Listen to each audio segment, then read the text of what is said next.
They say your best man is supposed to be your brother for life. Mine? He ruined my marriage, destroyed my trust, and somehow, he's back again. This is how my best man stole my wife. And now, I think he's trying to take my girlfriend too. I'm 30 years old. My best man, Judas, is 31. My ex-wife, Leah, is 30. My girlfriend, Phoebe, is 29. This story began 6 years ago when I was getting married. Back then, I was marrying Leah. My best friend, Judas, was my best man. We had a close group of 8 or 9 friends. We did everything together. Game nights, trips, weekends away. It felt like a small family. Judas was the funny, charming one. Whenever someone brought a new girl into the group, he usually ended up flirting with her and most of the time, sleeping with her. He was just that kind of guy. Charismatic, confident, always joking. That's why everyone liked him. We never saw him as a threat. We trusted him. About a year after our wedding, Leah and I started having problems.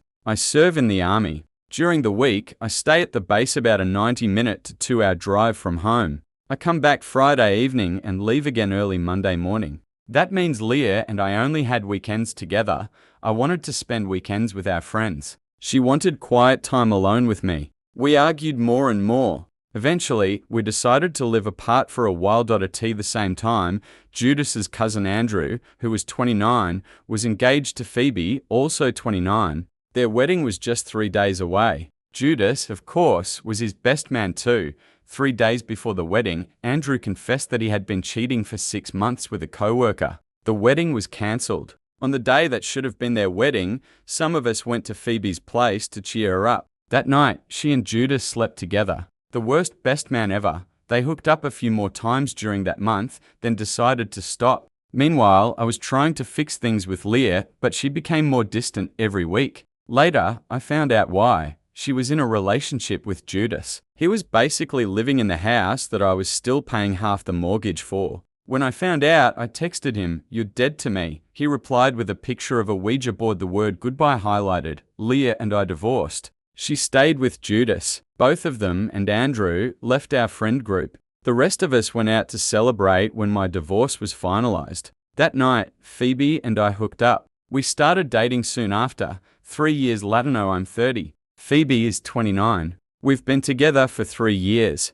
Leah and Judas broke up. Leah is with another man. Judas is single again. Andrew got married, and yes, Judas was his best man again. Who knows what will happen next with the worst best man? At the start of our relationship, Phoebe once drunkenly admitted that after her cancelled wedding, she thought she and Judas might end up together. She was sad when he chose Leah instead. I didn't think much of it at the time. Now, I wish I had. Last week, I planned a surprise for Phoebe. Usually, I leave for the base early Monday morning. But this time, I secretly took the week off. I waited for her to go to work, then came back home. I decorated the bedroom with flowers and her favorite chocolates. I parked my car a block away so she wouldn't see it. When she came home, I surprised her. But I noticed she was on FaceTime. And I am 90% sure I saw Judas on the screen. She quickly ended the call. My heart dropped. She told me it was her brother. But I didn't believe her. I had also planned another surprise, a trip to Disneyland.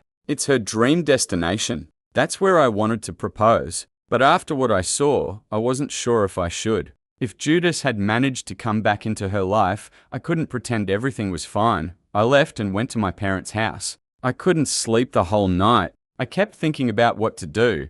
The next morning, Phoebe kept texting and calling. She said she wanted to explain. Before going back, I called her brother. I told him about my plan to propose, and I asked if he had been on FaceTime with her. He said no. So it wasn't him. When I came home, Phoebe handed me her phone before I could even speak. She said, "You can look through everything."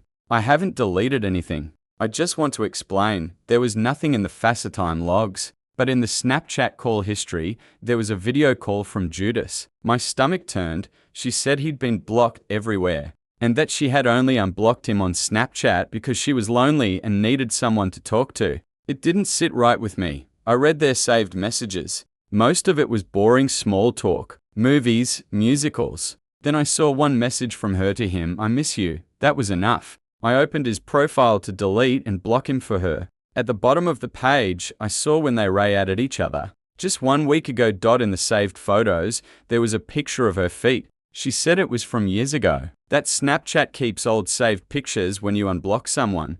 I don't know if that's true, but I deleted it and blocked him again myself. She explained that she felt lonely while I was away for nights a week at the base. She said she just needed a friend. But that's exactly what my ex-wife said before she left me for Judas. I told her that if our relationship is going to work, Judas must stay out of our lives completely. No messages, no calls, nothing. I promised her I would leave the army and find a mechanic job near home. We spent the week together. Things felt calm, almost normal. Now I'm back at the base, and I'm torn between two choices. Option 1, keep my promise. Leave the army, find a civilian job, stay with Phoebe, and try to rebuild trust. Option 2, move away completely. Find a new city, a new job, a new life. Stop losing people because of my career. And finally, leave all of this behind. I don't know what I'll do yet, but I know I've lost a lot of trust in her. And I don't know if I'll ever get it back. In the end,